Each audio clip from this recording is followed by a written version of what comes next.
아멘. 하나님께 영광의 박수 올려드리겠습니다. 하나님 사랑하시는 비산동교회 성도님들, 지난 한 주간 동안 평안하셨습니까? 네, 제가 한 정신과 전문의의 인터뷰를 보게 되었는데요. 그 정신과 전문의가 우울증이 있는 사람들이 자주 하는 말이 있다라고 이렇게 말을 하더라고요. 그 우울증이 있는 사람들이 자주 하는 말이 나 우울해, 이런 표현이 아니라고 하더라고요. 우울증에 있으면은 돌려서 주변 사람들에게 이 신호를 이렇게 보낸다고 이렇게 하는데요. 어떤 말을 주로 하냐면은 보통은 그냥 피곤해서 그래. 옆 사람 왜 그래? 그러면은 그냥 피곤해서 그래라고 이렇게 말을 한다는 거예요. 우리도 피곤하죠. 인생이 피곤한 거 아니겠습니까? 근데 우리가 느끼는 이 피곤함은 자고 일어나면 회복이 되는 그런 피곤함인데요. 이 우울증에 걸리게 되면은 그냥 피곤한 거예요. 쉬어도 해결되지 않는 그 피곤함이, 그 무기력함이 그 삶 가운데에 나오게 된다고 합니다. 그래서 그런 말을 자주 한다고 하고요. 또 이런 말을 또 한다고 합니다. 아무것도 하기 싫어, 다 귀찮아. 이런 말을 한다고 해요. 이게 귀차니즘인데요. 우리가 하다 보면 귀찮은 게 많죠. 가정주부도 애들 이렇게 밥하고 또 아이들 이렇게 뒤치다거리 하다 보면은 어느 순간에 하기 싫거든요. 그럼 다 하기 싫어, 아무것도 하기 싫어, 이런 그 말을 이제 가끔씩 하지 않습니까? 근데 그런 게 아니에요. 그런 게 아니라 과거에는 즐거웠던 것들, 과거에는 내가 재밌게 했던 것들, 이런 모든 것들이 다 귀찮아진다라는 거예요. 그러니까 친구 만나는 것도 귀찮고, 내가 예전에 이런 취미 생활을 했는데 그게 다 귀찮아진다라는 거예요. 그래서 아무것도 하기 싫어, 다 귀찮아, 이런 말을 한다고 합니다. 근데 이 앞에 이 두 가지보다 가장 심각한 것은 이 세 번째라고 합니다. 이 세 번째 말을 하면은요, 이건 굉장히 이 절박한 구조의 신호로 이게 받아들여야 된다라고 이렇게 말을 하는데요. 그게 어떤 말이냐면 이런 말이라고 합니다. 나 하나쯤 없어져도 아무도 신경 안 쓸 걸이라는 이런 말, 이런 생각, 이런 마음을 가지고 산다는 거예요. 그 정신과 전문의는 뭐라고 하냐면은 이러한 말을 이제 듣게 될 때는 이거는 나 좀 살려줘라는 구조 신호라는 거예요. 그냥 자기 앞에 이런 표현을 어떤 분이 와서 하시면은 이건 그렇게 받아들이게 된다라고 이렇게 말을 합니다. 우울증의 이 주 증상이라는 것이 있는데 그게 뭐냐면은 바로 이 무가치함이라고 합니다. 무가치함. 내가 굉장히 가치가 없게 느껴지는 거예요.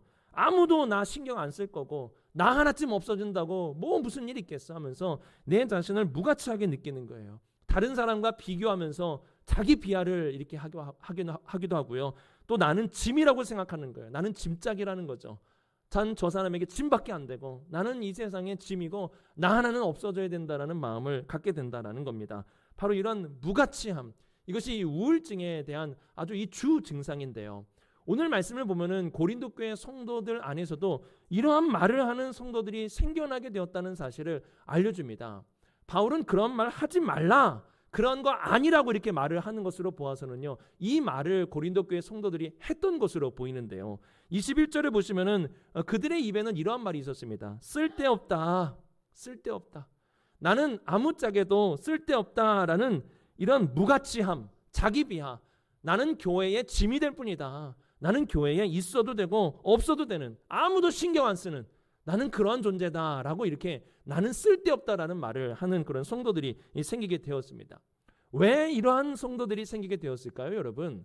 우리 그동안에 쭉 살펴봐서 알겠지만 은사로 인하여 생긴 문제입니다. 성령께서 교회 안에 은사를 막 주셨거든요. 이 은사로 인해서 성도들이 행복하고 즐겁게 살아야 되는데 어떤 성도는 자기 비하하면서 나는 쓸데없다라는 마음을 가지면서 신앙생활을 하게 된 거예요. 왜 그랬을까요? 딱 보니까요, 어떤 성도는요, 막 은사가 화려한 거예요. 막 방언도 나오고요, 예언도 하고요, 치유의 은사도 있고요, 막 드러나고 성도들이 주목하고 인기가 많고 막 그러한 은사가 나타나게 된 겁니다. 근데 상대적으로 보니까요, 나는 은사가 보이지도 않아요. 내가 은사가 있는지도 모르겠고요. 사람들이 은사 있는 거 맞냐? 은사 가진 거 맞냐라고 말할 정도로 보이지도 않고 드러나지도 않고 이걸로 인해서 사람들한테 주목도 못 받고, 그러니까 상대적으로 어떻게 한 거예요? 나는 필요 없구나. 이런 은사 없어도 되겠구나. 이런 은사 있어봐야 저 대단한 저 은사 가진 분들만 있으면 되겠구나 하면서 자신을 무가치하게 그렇게 생각을 하게 된 것입니다. 그래서 나는 없어도 되는 존재, 나는 아무것도 아닌 가치가 없는 쓸데없는 존재라고 그렇게 성도들 중에 일부가 생각을 하게 된 겁니다. 바울은 이러한 문제 상황 속에서 어떻게 하는 거예요? 그들에게 올바른 가르침을 이제 주는 겁니다. 은사 화려하고 좋은 은사 가졌다고, 사람들에게 주목받은 은사 가졌다고 의기양양거리는 그 성도들에게도 하는 말이고요. 나는 아무짝에도 쓸데없다, 나는 무가치하다, 나는 없어도 된다라고 자기를 비하하면서 자기의 가치를 아주 이렇게 초라하게 생각하는 그 성도들에게도 동일하게 말씀하고 있는 겁니다. 무슨 말씀을 하느냐 이거예요. 너희는 누구냐라는 거예요. 그래서 너희가 누군데, 즉 은사 많이 받은 너희가 누군데, 은사 적게 받은 너희가 누군데 라고 지금 이렇게 질문을 던지고 거기에 대한 답을 줍니다. 그 답이 뭐냐? 바로 이겁니다. 우리 같이 아래 거 한번 읽어보겠습니다. 시작. 그리스도의 몸이다. 이거를 기억하라는 거예요. 내가 쓸데없다라고 생각하는 사람들, 내가 대단하다고 여기는 그 사람들, 이런 사람들에게 너희가 누군지를 반드시 기억해라. 너희는 그리스도의 몸이라는 사실입니다. 우리 오늘 말씀 27절인데요. 같이 한번 읽어보도록 하겠습니다. 시작. 너희는 그리스도의 몸이요 지체의 각 부분이라. 이러한 정체성을 분명하게 알려줍니다. 우리 성도님들도 이 세상을 살다 보면은 다른 사람하고 비교하면서 나는 쓸데없다, 또 인생이 또 이렇게 살다 보면은 내가 누군가의 짐이 되는 것 같은 생각이 들 때가 참 많이 있는데요. 여러분, 그런 우리에게 하시는 말씀이에요. 또 교회 안에서도 나는 뭐 있어도 되고 없어도 되고, 뭐 누가 내가 온다 그래서 알아주기나 하나, 내가 뭐 없어도 되겠지라고 생각하는 그 성도들, 그 성도들에게 주시는 하나님의 말씀입니다. 그 말씀이 뭐예요? 여러분이 누구라고요? 그리스도의 몸이라고요. 너무 중요한 말씀입니다. 그러면 그리스도의 몸이라는 이 뜻이 뭐냐? 크게 세 가지인데요. 우리 1번 먼저 같이 한번 읽어보겠습니다. 시작. 결코 떨어질 수 없다. 이 뜻이에요. 그리스도의 몸이라는 뜻은 결코 떨어질 수 없다라는 겁니다. 우리가 사람들을 만나면 이 관계를 맺게 됩니다. 근데 이 관계가 좀 아쉬운 게 뭐냐면요, 만날 때가 있으면은 헤어질 때가 있어요. 이래가지고 참 사람 관계라는 게 참 아쉬워요. 그래서 어떤 성도님들은 교육자들이 이제 막 이동이 있다 보니까 나는 정을 안 줄래요. 왜 그러냐면 만날 때가 있으면 이 떠날 때가 있는 것이 이 사람의 관계라는 걸 알기 때문에 그렇게 생각하시는 분들이 있습니다. 근데 제가 이렇게 보니까 잘 떨어지지 않는 관계가 있어요. 사람 관계 중에서 떨어지지 않는 관계가 있는데 그게 뭐냐면은 바로 부모 자식의 관계입니다. 얼마나 떨어지지 않느냐라고 하면은 그거를 천륜이라고 말할 정도로 이 아주 끈끈한 관계가 이 부모 자식 관계라는 것을 알 수 있습니다. 세상 사람들 다 손가락질해도요, 부모는 그 자식하고 관계 끊지 않아요. 세상 사람들이 뭐 문제 일으켜가지고 난 너랑 이제 절교야, 너 만나지 않을 거야, 그래도요 부모는 그 자식 품습니다. 자기의 가슴에 대못 박는 자식이어도요 그 끊지 않아요. 그 왜 그래? 천륜이에요, 천륜. 이렇게 끊어지지 않는, 아주 떨어지지 않는 그런 관계가 이제 있는데요. 근데 제가 이렇게 딱 보니까 제가 많이 살진 않았지만 제가 살면서 부모님하고 떨어질 수 있구나라는 거를 깨닫게 된 경험을 한번 했습니다. 그게 언제냐면은 저는 늘 부모님하고 가까이 있었거든요. 뭐 지금도 저희 부모님이 가까이 사시긴 하는데요. 제가 처음으로 이 감정을 느꼈어요. 부모님하고 떨어질 수 있구나. 그게 언제냐면은 군대 훈련소 갔을 때, 이때 처음으로 느꼈어요. 늘 부모님의 품 안에서 부모님의 도움을 받으면서 살았던 제가 확 떨어지더라고요. 떨어져서 그때 느끼는 그 두려움, 그 불안함이 아직도 잊혀지지가 않아요. 굉장히 그 두렵더라고요. 그래서 어떻게 보면은 천륜이라서 떨어질 수 없는 관계이지만 나라의 부르심 앞에서는 그거 떨어져야 되는 거예요. 그리고 또 언제 또 떨어집니까? 우리 성도님도 잘 아시겠지만 부모님이 돌아가시게 되면은 어쩔 수 없이 떨어져야 되는 것이 이 천륜입니다. 그러니까 우리의 인생을 보면은 참 이 떨어지는 이 관계들이 참 많이 있는데요. 근데 여러분, 분명한 거 뭔지 아세요? 몸하고 나는 떨어지지 않는다는 거예요. 나의 몸과 나라는 이 존재는 떨어지지 않습니다. 군대를 가도요, 내가 가는 거죠. 근데 내 몸이 따라가요. 그렇지 않습니까? 죽어도 같이 죽는 거예요. 살아도 같이 삽니다. 이게 바로 몸과 나의 관계라는 것을 알 수가 있습니다. 그게 이런 뜻이에요. 우리가 그리스도의 몸이라는 것은 이런 거죠. 같이 한번 읽어볼까요? 시작. 우리가 그리스도의 몸이라는 것은 그리스도와 떨어질 수 없는 관계라는 것을 분명하게 보여준다라는 거예요. 안 떨어져요, 여러분. 떨어질 수가 없다라는 겁니다. 그래서 이 말씀을 알려주는 게 12장 12절 말씀인데요. 같이 한번 읽어보겠습니다. 시작. 몸은 하나인데 많은 지체가 있고 몸의 지체가 많으나 한 몸인과 같이 그리스도도 그러하니라. 이 말씀이 사실은 오늘 우리가 읽은 말씀 중에 저는 제일 어려웠어요. 해석하기가 너무 어려워요. 왜냐하면은 이게 교회를 향해서, 여러분을 향해서 주신 말씀 아닙니까? 그러니까 몸은 하나인데 많은 지체가 있고, 이거 이해되시죠? 이런 거예요. 몸이 있으면은 뭐 안에 장기도 있고 팔도 있고 다리도 있고 뼈도 있고 혈관도 있고 이 많은 그 지체가 있단 말이에요. 몸은 하나인데 많은 지체가 있고 몸의 지체가 많으나 한 몸임과 같이, 그 다음에 뭐라고 해야 원래 이게 좀 그 이해가 좋냐면은 그리스도의 몸도 그러하니라 라고 써야 돼요. 그렇죠? 지금 그리스도의 몸 얘기하는 거잖아요. 또는 교회도 그러하니라, 또는 너희도 그러하니라 라고 이렇게 써야지 이게 잘 이해가 됩니다. 근데 이 말씀 보세요. 뭐라고 썼어요? 그리스도도 그러하니라. 이게 잘 이해가 안 되는 거. 아니, 그리스도의 몸이라 그러면 이해가 되는데 왜 그리스도도 그러하니라 이렇게 말씀을 썼을까?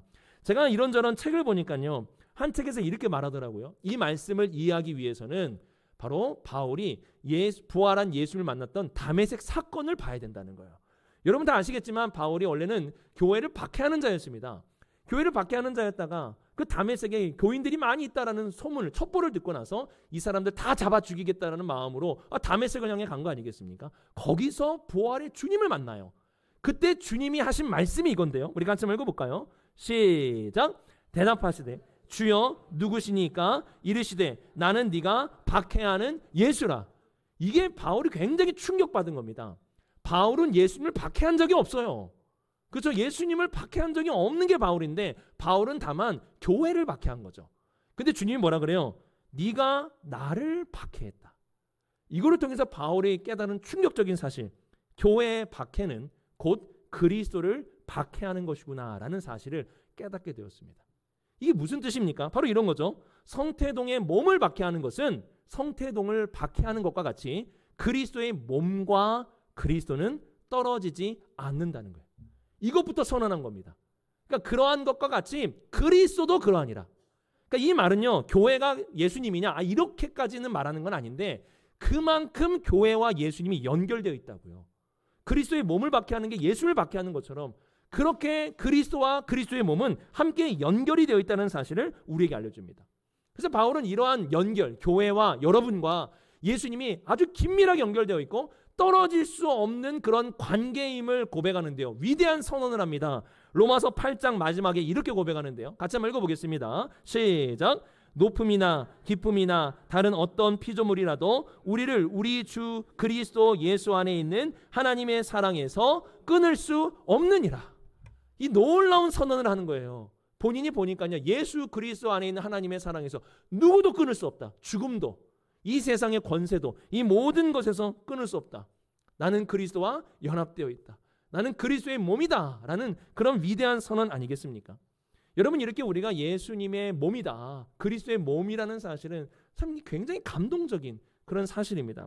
예를 들면 이런 거죠. 내 몸은 누가 제일 잘합니까? 내 몸은요, 내가 제일 잘합니다. 그렇지 않습니까? 우리 성도님들도 그 대부분의 성도님들이 신체의 비밀 한 가지씩은 다 가지고 계실 텐데요. 남들이 모르는, 나만이 알고 있는 신체의 비밀이 있어요. 그래서 제가 어떤 성도님에게 다이어트 하세요? 왜 이렇게 살이 많이 빠지셨어요? 라고 말하면은 그 성도님이 저한테 이렇게 말하세요. 에이, 목사님이 몰라서 그래요 라고 말해요. 이 말의 뜻은 뭡니까? 숨겨진 뭔가가 있다라는 거 아니겠어요? 남들이 모르는 신체의 비밀이 있어요. 그런데 뭐예요? 여러분은 알잖아요. 내 몸은 내가 제일 잘하는 거예요. 이거를 오늘 말씀에 비추어서 설명하면 이런 거죠. 그리스도의 몸인 여러분은 그리스도께서 잘 아신다는 거예요. 이 그런 뜻이에요. 그리스도의 몸인 여러분은 누구보다도 그리스도께서 잘 아신다라는 그러한 뜻이 그리스도의 몸이에요. 왜? 연결되어 있으니까. 그래서 이런 질문이 들 수 있는데요. 예수님이 내 이름 아실까? 예수님이 나에 대해서 아실까라는 생각이 들 때가 있어요. 저도 그렇습니다. 목사님 얼마나 많습니까? 야, 목회자가 저렇게 많은데 저 목회자 중에 나 하나 그냥 비산동에서 이게 사역하고 있는 내 이름을 주님이 아실까? 라는 생각이 들 때가 있어요. 그래서 제가 이런 생각이 들었다가 어떤 한 영상을 보고 예전에 본 영상인데 굉장히 큰 감동을 받았습니다. 이거 보신 분들도 있을 텐데 하늘 소망이라는 찬양의 영상이에요. 그 영상을 보면 이렇게 되어 있습니다. 어떤 분이 이제 천국을 향해 가는 거예요. 천국을 향해서 쭉 가는데요. 가보니까 줄이 너무 길게 서 있는 거예요. 천국에 들어가는데 왜 줄을 서, 맛집도 아니고 왜 이렇게 줄을 섭니까? 근데 이 줄이 줄어들 생각은 안 해요. 그래가지고 이분이 지루해가지고 눕기도 하고 왜 이렇게 줄이 안 주는 거야? 그래서 앞에 있는 분을 봤더니 앞에 있는 사람들이 막 웃고 있는 거예요. 즐겁게 이 천국의 줄을 기다리고 있는 거예요. 그래서 왜 이게 즐겁냐? 왜 이렇게 천국에 줄이 안 줄어드냐? 라고 보니까요. 저 앞에 있는 장면을 뜩 보여주는데 이 천국의 앞에 그 문에 어떤 일이 일어났냐면 이게 일어난 거예요. 바로 어떤 사람이 딱 왔을 때 우리 주님이 그 사람의 이름을 딱 부르시고 그 사람을 안아주시고 그 사람의 눈물을 닦아주시고 그러한 장면이 나옵니다. 이 요한계시록에 나오는 거예요. 주께서 너를 생명의 샘가로 인도하셔서 그 눈물을 다 닦아주시리라 라는 말씀이 기록이 되어 있거든요. 그러니까 이런 말씀을 통해서도 이러한 장면을 통해서도 우리가 분명히 아는 게 뭐예요? 주님은 여러분을 아신다는 거예요. 여러분의 이름을 아신다라는 사실입니다. 이거를 가장 강력하게 보여주는 게 뭐예요? 그리스도의 몸이라고요. 그리스도의 몸인 그리스도는 그리스도의 몸인 여러분들을 누구보다도 잘 아신다라는 사실을 알려주고 있는 겁니다. 굉장히 감동적인 말씀이에요. 근데 또 하나 여러분 걱정되는 것도 있어요. 저는요 이 사실을 알면서 걱정되는 사람들이 있는데 어떤 사람이 걱정되냐면 이거예요. 성도를 아프게 하는 사람, 성도의 마음에 상처 주는 사람. 저는 그 사람 무슨 생각으로 이렇게 하는지 모르겠어요. 이거 굉장히 심각한 겁니다. 모를 때는 괜찮을 수 있는데 여러분 이제 알았어요. 그 성도가 누구예요, 여러분? 그 성도가 누굽니까? 그리스도의 몸이에요. 그러니까 우리가 상처 주는 그 사람이 그리스도의 몸이라는 거예요. 이거 알고 해야 됩니다. 그래서 여러분 성도들을 함부로 대하시면 안 돼요. 성도는 어떻게 대해야 되는지 아십니까? 주께 하듯 대해야 돼요. 성도들은 주님께 하듯. 왜요? 그들은 그리스도의 몸이기 때문에 그러한 겁니다. 이런 것도 알 수 있고요. 또 하나는 이거예요. 그리스도의 몸에 아무렇지도 않게 더럽힘을 입히는 사람이 있어요. 여러분들 그리스도의 몸이시죠? 예를 들면 이런 겁니다. 제가 어디 가서 손에 아주 더러운 게 묻었어요. 더러운 게 묻어가지고 아주 지저분한데 사람들이 말하겠죠. 아, 목사님 그 손 더럽네요. 이거 이 손만 더럽다는 뜻입니까? 아니에요. 목사님이 더럽다는 뜻이죠. 그러니까 우리가 그리스도의 몸으로 살아간다는 것은 나 하나 더러워지는 것으로 끝나는 게 아니에요. 여러분이 더럽게 사시면 이 세상에서 더럽게 살게 되면 그리스도가 그 더러움을 입게 되는 거예요. 이러한 사실을 알고 우리가 이 땅의 삶을 거룩하게 살아갈 수 있어야 하는 겁니다. 여러분 이렇게 그리스도의 몸이라는 것은 감동적인 거기도 하고 굉장히 어떻게 보면 우리에게 주는 강력한 메시지이기도 합니다. 여러분 가을이 되면은요 떨어지는 이 낙엽을 이렇게 성도님들이 보면서 많이들 우울해하시는 분들이 계세요. 가을이 되면은 떨어지는 낙엽 보면서 막 우울해요. 왜 그렇습니까? 내 인생이 딱 저 낙엽 같거든요. 화려할 때가 있었지만 언젠가는 떨어져야 하는, 그리고 지금 떨어지고 있는 그 낙엽이 마치 내 모습과 같거든요. 그래가지고 낙엽 보면서 아 운치 있다 좋다라고 생각이 들기도 하지만 저거 내 모습인데 나도 지금 떨어지고 있는데 나도 지금 가치 없는 버려져야 하는 그런 존재가 되어가는 것 같은 것 같아가지고 막 우울하지 않습니까? 근데 여러분 잘 기억하세요. 떨어지지 않아요. 성경은 여러분을 낙엽이라고 말하지 않아요. 성경은 여러분을 뭐라고 말하는 줄 아세요? 이렇게 말합니다. 같이 한번 아래 읽어볼까요? 시작. 그리스도께서 굳건히 붙어있는 생명력 있는 가지. 여러분들 낙엽이 여러분의 인생이 아니라 그 다시 내년의 봄에 그 생명이 태어나는 그 가지, 그 나무에 튼튼히 붙어있는 그 가지가 여러분이에요. 그래서 낙엽 보면서 내 인생 왜 이러지? 나 또 떨어졌어. 나는 죽는 인생이야 라고 생각하지 마시고 나무에 붙어있는 가지, 다시 생명력이 태어나는 가지가 바로 여러분이라는 사실을 알려주고 있습니다. 우리는요 여러분 그리스도의 몸이에요. 그리스도와 결코 떨어질 수 없어요. 생명 자체이신 그 그리스도와 우리가 붙어있다는 사실을 성경이 증거해주고 있습니다. 자, 그래서 우리 첫 번째 그리스도와 결코 떨어질 수 없다. 우리 주황색 글자 같이 한번 읽어보겠습니다. 시작. 그리스도와 결코 떨어질 수 없다. 여기 계신 모든 분들은 그리스도와 다 붙어있는 거예요. 떨어질 수 없다라는 사실을 성경이 우리에게 증거하고 있습니다. 자, 그리고 두 번째 우리 2번 같이 한번 읽어보도록 하겠습니다. 시작. 모두 소중하고 의미가 있다라는 거예요.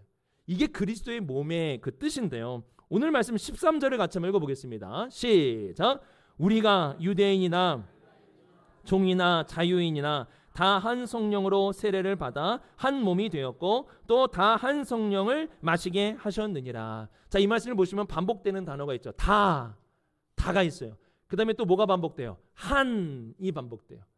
이 다라는 건 뭐냐면은 앞에 있는 유대인, 헬라인, 종, 자유인을 가리키는 겁니다. 이 다가 좀 특이한데요. 이 다를 가리키는 게 유대인들에게 있어서 헬라인은 아주 비천한 사람이에요. 상종을 하지 않는 사람이야. 하등한 사람이라고 여겼습니다.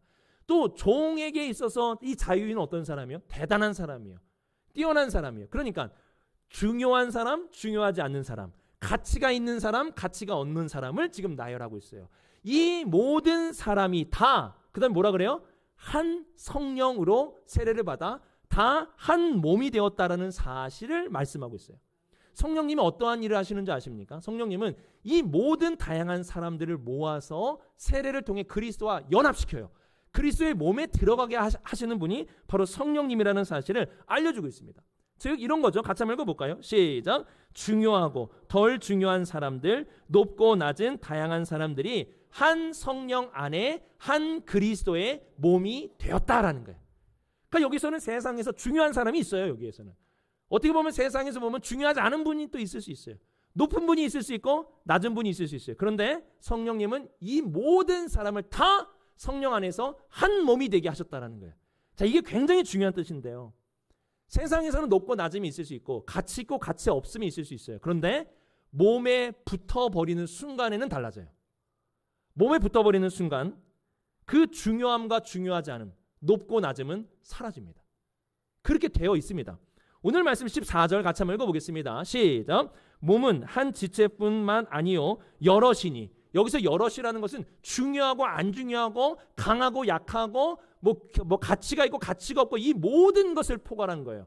여러분 몸에 이 여럿이 딱 붙는 순간 그 중요함과 가치는 사라집니다. 다 중요하게 돼요. 예를 들면 이런 겁니다. 여러분 맹장. 예전에는 맹장이요. 그거 중요하지 않은 거니까 그냥 떼라 그랬어요. 그리고 이런 때도 있었대요. 저는 그 시대가 아니어서 잘 모르겠는데 옛날에는요. 맹장을 떼면은요. 그게 그 부요함의 상징이 되기도 했다라고 합니다. 아무나 맹장 못 뗐대요. 진짜로. 맹장 수술을 못 해가지고 막 여러 사람 막 고통받고 죽기도 하고 막 그랬는데 나는 뗐다. 이게 뭐예요? 부요함. 나는 맹장을 뗄 만큼 부요함이 있다. 뭐 그렇게까지 했던 시절이 있다라고 합니다. 뭐 저는 잘 모르겠어요. 그래서 맹장이 뭐 필요 없는 기관이라고 많이 알려져 있었는데요. 제가 찾아보니까 아니더라고요. 맹장, 제가 서울 아산병원 거기에 홈페이지에 나와 맹장을 치니까 맹장의 효능이 나오는데요. 무슨 뜻인지 잘 모르겠지만 이렇대요. 수분 및 염분 흡수를 해준대요. 점액 분비 및 혼합을 해준대요. 면역 기능이 생긴대요. 유익한 균을 저장해 주는 곳이 바로 이 맹장이래요. 웬만하면 떼면 안 되는 거예요. 맹장도 여러분 소중한 거라고 지금 알려주고 있는 거 아니겠습니까? 또 여러분 이 심장 한번 보세요. 심장에요. 얼마나 많은 혈관들이 있는지 몰라요. 이 혈관들이 있는데요. 어떤 성도님이 이제 저에게 오셔가지고 목사님 저 죽을 뻔했다고 이제 얘기하신 적이 있어요. 진짜 죽을 뻔했다고. 왜냐하면 병원에 딱 가니까요. 혈관 몇 개가 딱 막힌 거예요. 여기 심장에서 이제 들어가는 혈관 몇 개가 막혔는데 그 혈관이 뭐 대동맥도 있고 관상동맥이 있는데 대동맥은 제일 큰 혈관이라고 합니다. 한 10mm에서 25mm. 근데 관상동맥은 2에서 4mm예요. 보이지도 않아요. 그 구멍이 2에서 4mm. 보입니까? 그거 막혔다고 죽는다니까요. 여러분 다 아시죠? 이게 붙은 순간 몸에 붙어버리는 순간 그 2mm는요. 생명을 좌우하는 구멍이 됩니다. 근데 몸에 떨어질 때는 아무것도 아니에요. 그 구멍이 뭐가 중요합니까? 몸과 떨어질 때는 맹장은 아무 의미가 없어요. 그런데 이것이 몸에 붙는 순간 가장 소중한 것으로 나타나게 된다는 사실을 알려주고 있습니다. 그 말씀이 15절 16절인데요. 같이 한번 읽어볼까요? 시작. 만일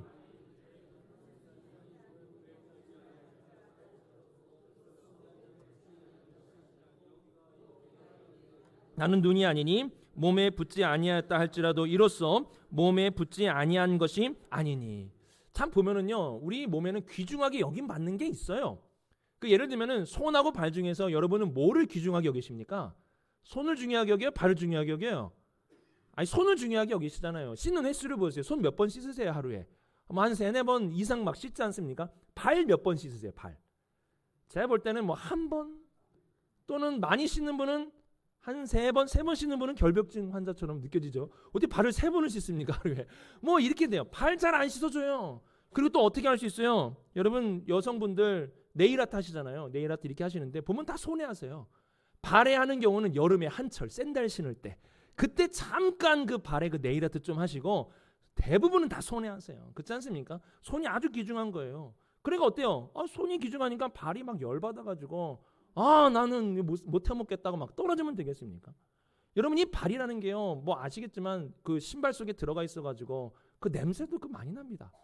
그 제 아들이 요즘에 제 방에 와가지고 공부를 이렇게 하거든요. 주중에 와가지고. 왜냐면 제 사무실이요 공부가 잘 돼요. 그래가지고 우리 막내 같은 경우에는 아빠 방에 오니까 공부가 잘 돼라고 이렇게 얘기하더라고요. 여러분 자녀 중에 혹시 공부가 안 되는 애들 있으면 보내세요. 제 사무실로. 거기 자리 하나 내줄 테니까 거기서 공부하면 공부가 잘 돼요. 그러니까 우리 아들이 와가지고 이제 공부를 합니다.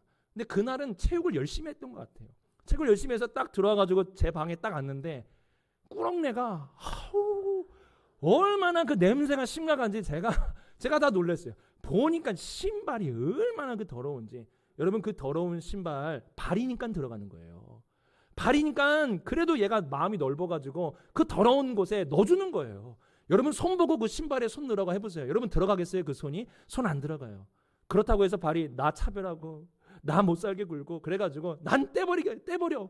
나는 쓸모없으니까 나 좀 버려. 뭐 그럽니까 여러분? 그럴 수 없어요. 왜 그래요? 몸에 붙어있는 모든 것은 다 소중한 거예요. 몸에 붙어있는 모든 것은 다 귀한 거예요. 내가 좀 덜 귀하게 여겨도 우리 몸은요 붙어있는 것은 다 소중하고 다 귀한 거예요. 보이든 보이지 않든 맹장이든 혈관 하나든 다 소중하고 다 의미가 있다는 사실을 알려주고 있는 겁니다. 이와 같이 우리도 그렇다는 거예요. 그리스도의 몸에 붙어있을 때 우리의 가치는 가장 소중한 존재가 되는 것이고 우리는 거기에서 의미를 발견하게 되는 겁니다. 우리 이 부분 같이 한번 읽어볼까요? 시작! 몸에 있는 모든 지체가 소중하고 의미가 있듯이 몸인 우리도 소중하고 의미가 있는 존재다라는 사실이에요. 떨어져 있으면은요 몰라요.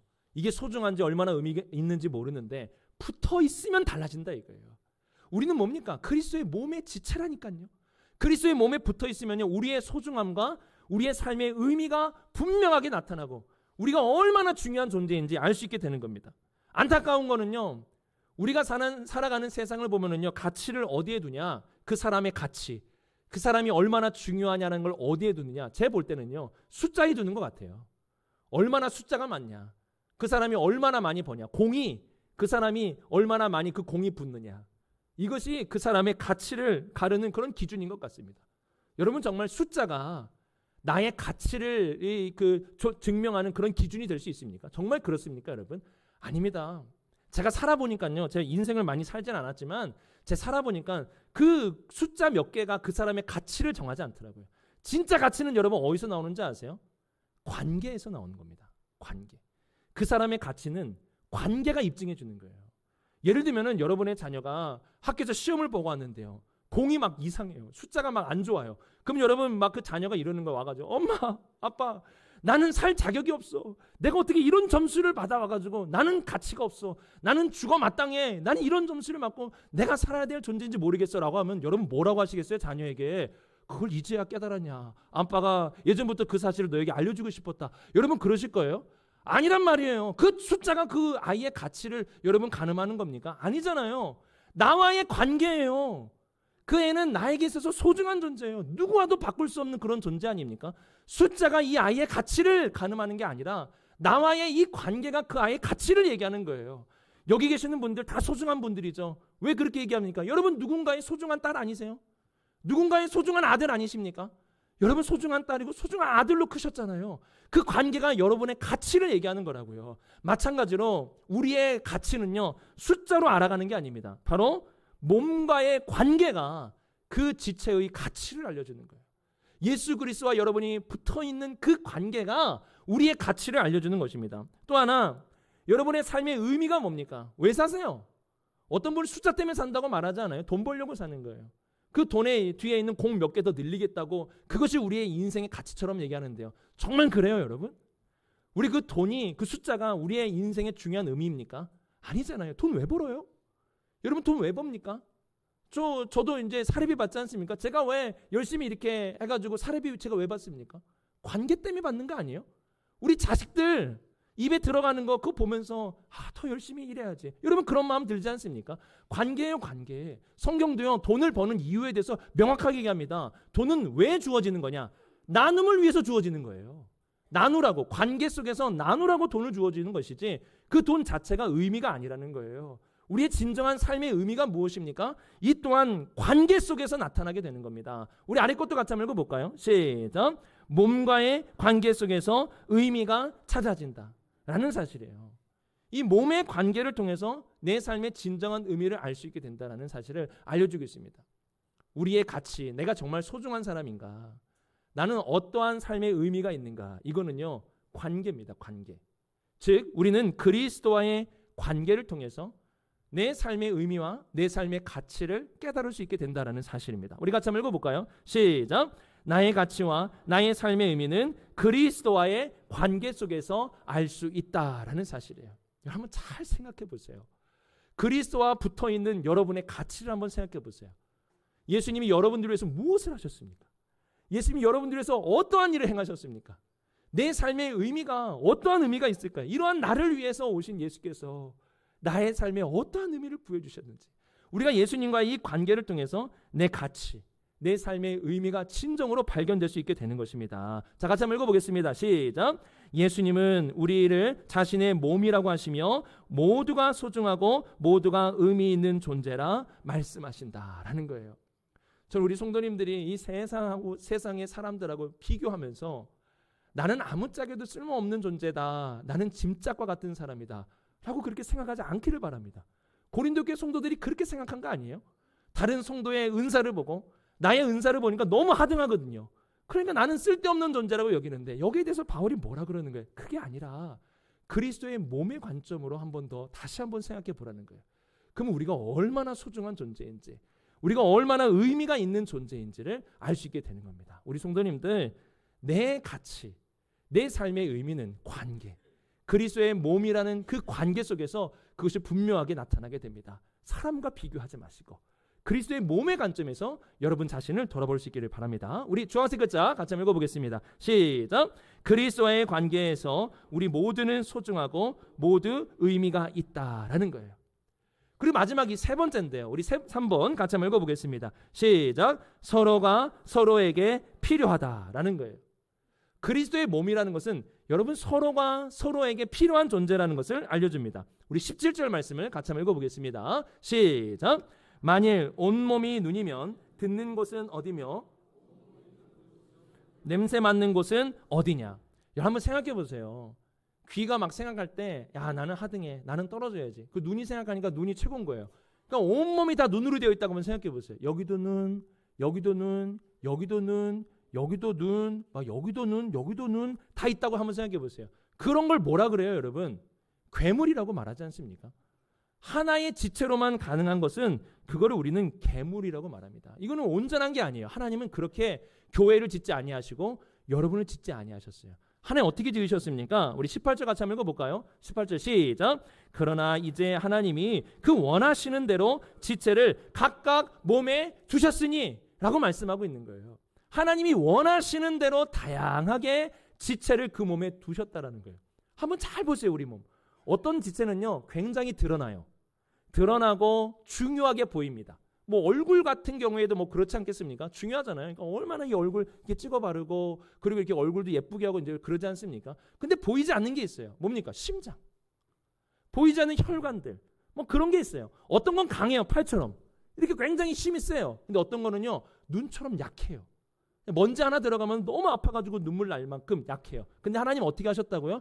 다 하나님의 뜻대로 어떤 사람은 강한 사람으로 강한 은사를 주시고, 어떤 사람은 그냥 약한 은사를 주시기도 하시고, 어떤 사람은요 화려한 은사를 주시기도 하세요. 근데 어떤 사람은요 드러나지도 않는 은사를 주시기도 하세요.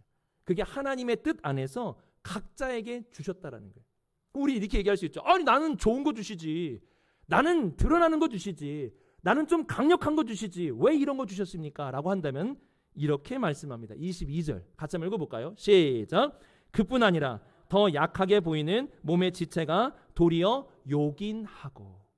우리의 몸을 잘 한번 생각해 보세요, 여러분. 약해 보이는 지체가 도리어 요긴하다. 요긴하다는 말의 뜻이 꼭 필요하고 중요하다라는 뜻입니다. 약한 것일수록 중요합니다. 그게 뭡니까? 심장. 여러분 심장 약하죠? 심장에 한번 여러분 칼로 살짝 긁힌다고 한번 생각해 보세요. 끔찍해요. 심장에 살짝 긁히면요 큰일 납니다. 근데 손에요 여기 이게 딱 긁히면은요, 아 긁혔잖아 하면서 밴드 바르면 돼요. 그렇지 않습니까? 여러분 약한 거일수록 요긴하죠. 얼마나 귀합니까? 또 약한 거 뭐예요? 우리 눈. 눈은 얼마나 약해요, 여러분. 먼지 들어가면 눈 깜빡거리고 막 눈물 나고 그런 게 여러분은 아닙니까? 근데 눈 없으면 어떻게 해요? 큰일 나는 거예요. 약한 존재일수록 어떻게 되고 어떻다고요? 더 요긴하다고요. 드러나다고 뭐 사람들한테 알려졌다고 그게 중요한 게 아니라 사실은 더 요긴한 것은 보이지 않고 약한 것일수록 더 요긴하다라는 것을 알려주고 있습니다. 그리고 이런 약한 지체를 어떻게 하냐? 우리 몸이 이렇게 해줍니다. 같이 한번 읽어볼까요? 시작. 우리가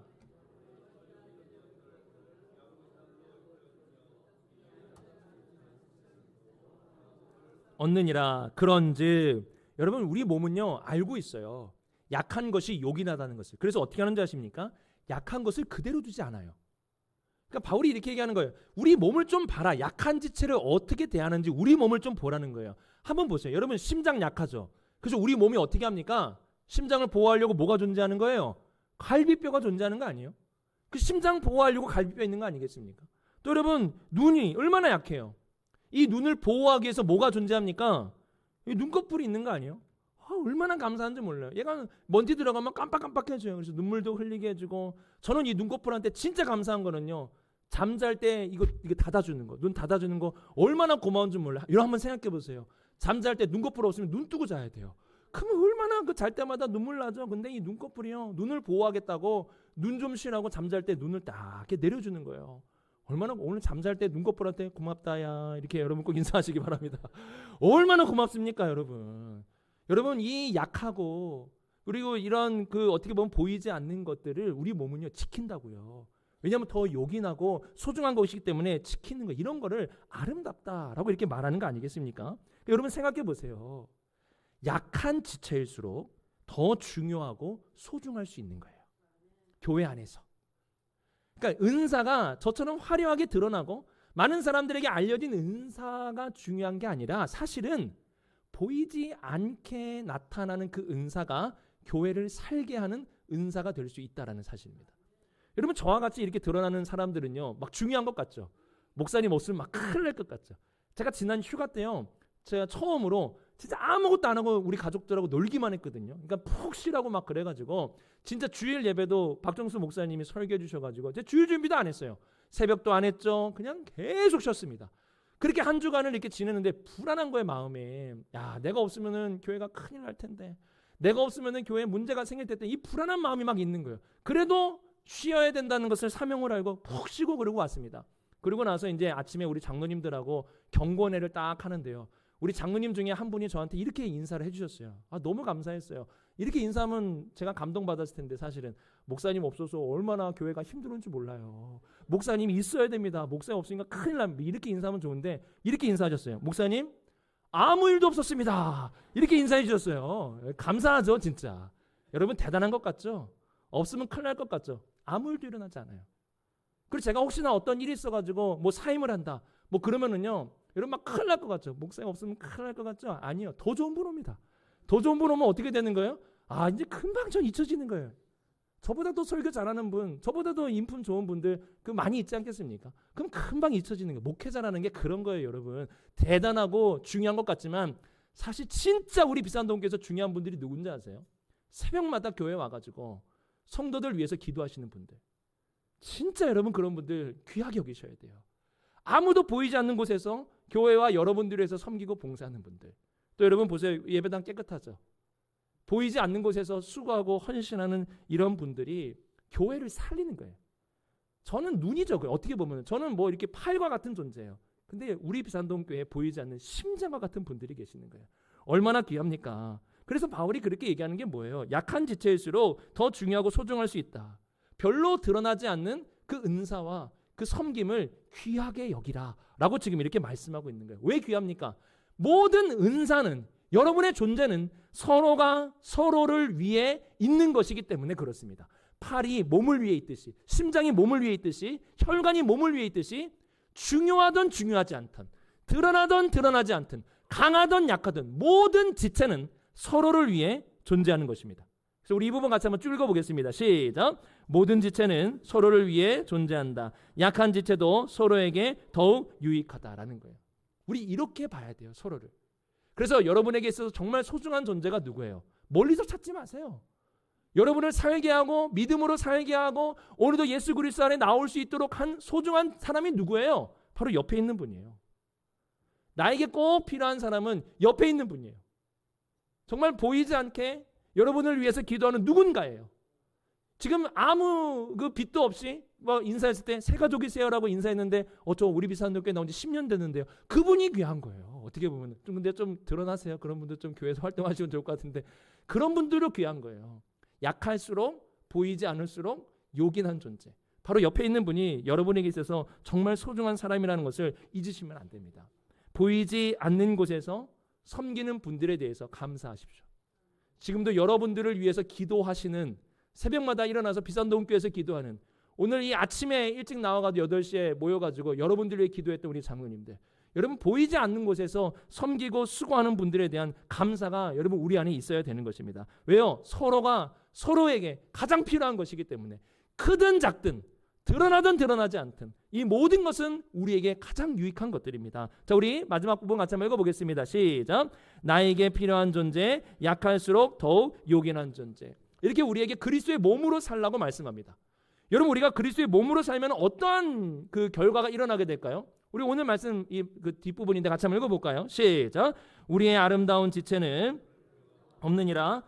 하나님이 몸을 고르게 하여 부족한 지체에게 귀중함을 더하사 몸 가운데 분쟁이 없고 오직 여러 지체가 서로 같이 돌보게 하였느니라. 여러분 이 말씀 보면 너무 소중한 그런 구절 하나 있죠. 우리가 바라는 소망하는 거.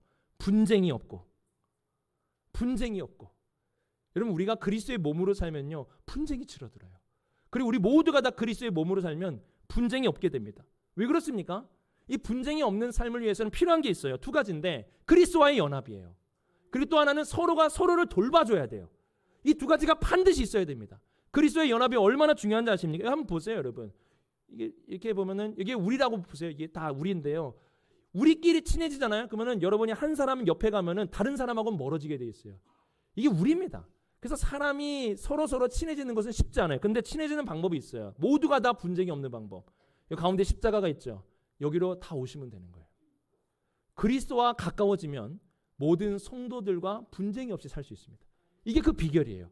그리고 또 하나 뭡니까? 서로가 같이 돌보는 거예요. 우리 주님이 뭐라고 말씀하셨습니까? 우리 같이 한번 옆에 거 읽어볼까요? 시작. 서로 사랑하라. 내가 너희를 사랑한 것 같이 너희도 서로 사랑하라. 자, 주님이 사랑하라고 했습니까? 서로 사랑하라고 했습니까? 서로 사랑이에요. 교회는요, 여러분 서로 사랑하셔야 돼요. 사랑만 받는 게 아니에요. 왜 그렇습니까? 여러분 혈관 같은 분이어도 존재하는 의미가 있고 다른 사람을 섬길 수 있는 것이기 때문에 그래요. 그래서 교회는 모든 사람들이 서로 사랑하는 거예요. 그럼 어떻게 됩니까? 이렇게 우리가 그리스도의 몸으로 살면은요, 분쟁이 없죠. 분쟁이 생기는 이유는 그리스도의 몸으로 살지 않기 때문에 그런 거예요. 우리 비산동 교회가 그리스도의 몸으로 살면은요, 분쟁이 나올 수가 없습니다. 그래서 이 분쟁이 없는 삶에 대해서 얘기하고 또한 이런 말씀합니다. 우리 마지막 구절인데 26절 같이 한번 읽어볼까요? 시작. 만일 모든 지체가 함께 고통을 받고 만일 한 지체가 영광을 얻으면 모든 지체가 함께 즐거워하느니라. 여러분 이 말씀 잘 보세요. 여러분 이 몸에는 아주 중요한 그 본능이라고 하는 특징이 있어요. 그게 뭐냐면은 고통을 받으면 함께 고통을 받는 거예요. 진짜 참 이게 신기한데요. 저는 몸이 아직 건강하기 때문에 아파본 게 별로 없어요. 저는 병원에도 입원해 본 적도 없는데 굉장히 건강합니다. 근데 제가 한번 잊을 수 없는 고통이 하나 있어요. 그게 뭐냐면 태국 선교 갔을 때 이빨이 이렇게 염증 때문에 이렇게 굉장히 아팠어요. 그래서 이 이빨을 이제 태국 선교 끝나고 뽑아버렸거든요. 너무 아파가지고 그 이빨이 얼마나 아픈지 제가 그것 때문에 굉장히 고생을 했습니다. 근데 놀라운 게 뭔지 아세요? 여기 끝에 있는 이빨 하나가 아팠거든요. 근데 손이 어떻게 하는지 아세요? 손이 이렇게 가더라고요. 이렇게 감싸주기 시작하는 거예요. 그리고 눈이 어떻게 하는지 아세요? 눈이 감아주는 거예요. 이렇게 감아주고 그 다음에 발이 어떻게 하는지 아세요? 빨리 안 가요.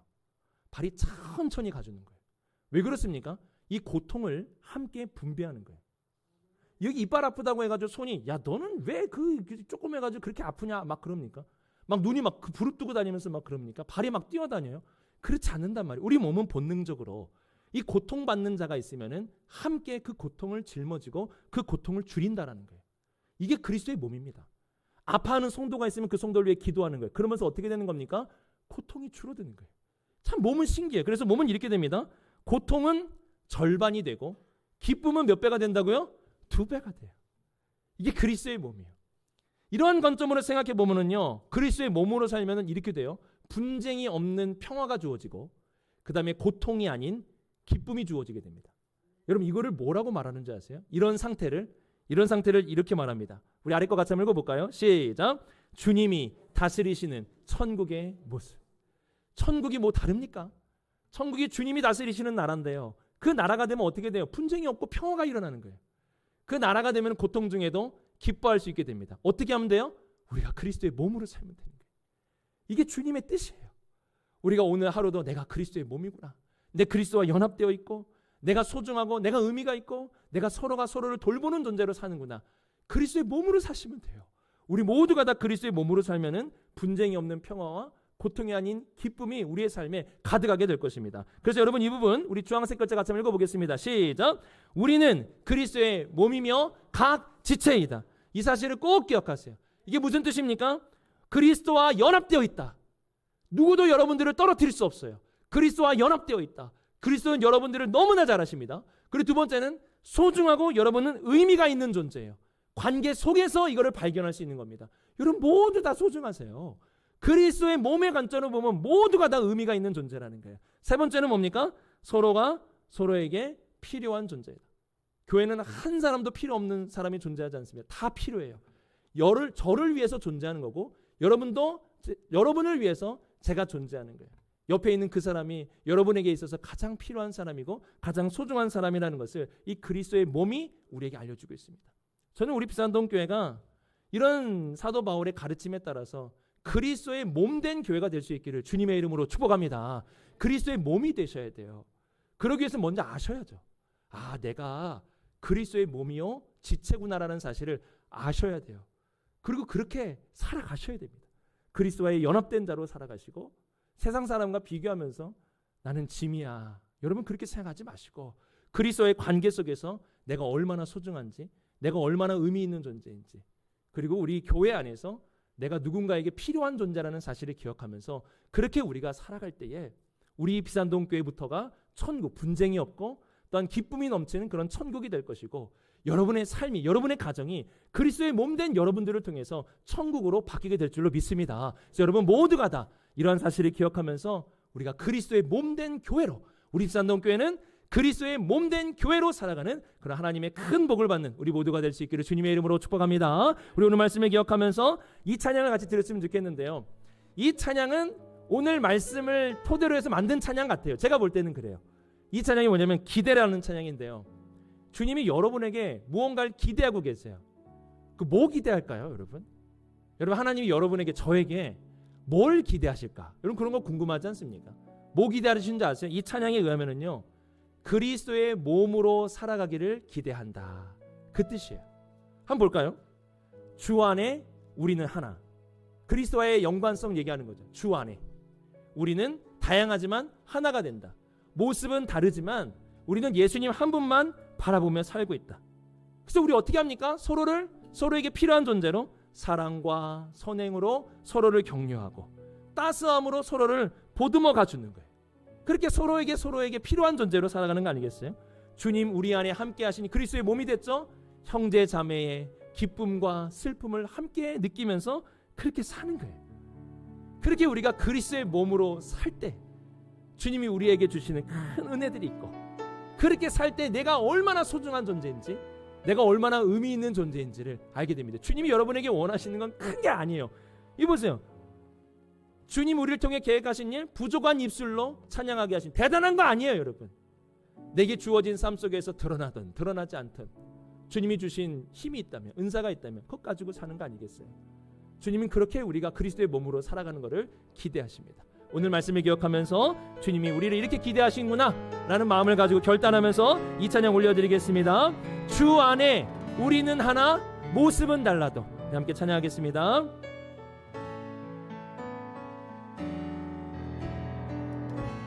주 안에 우린 하나, 모습은 달라. 같은 점이 뭐예요?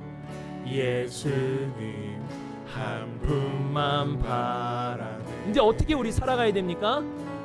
사랑과 선행으로 서로를 격려해 따스함으로 보듬어가리. 주님 우리 안에 함께 하시니 형제 자매의 기쁨과 슬픔 느끼네. 내 안에 있는 주님 모습 그분 기뻐하시네. 그분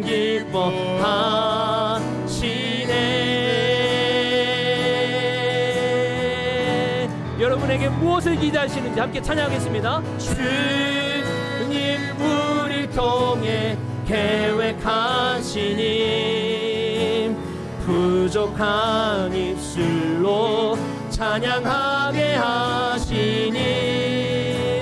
주님 우리를 통해 계획하시니 너를 통해 하실 일 기대. 주님 우리를 통해 계획하시니 주님 우리를 통해 계획하시니 부족한 입술로 찬양하게 하시니. 주님 우리를 통해 계획하시니 너를 통해 하실 일 기대해. 자, 우리 이 시간 함께 좀 기도하길 원합니다. 여러분, 우리의 마음 가운데 그런 우울감이 있으세요? 나는 가치 없는 존재, 나는 쓸데없는 존재, 다른 사람과 비교하면서 나는 짐짝과 같은 생각이 드신 그런 마음이 있으세요? 한번 잘 생각해 보세요.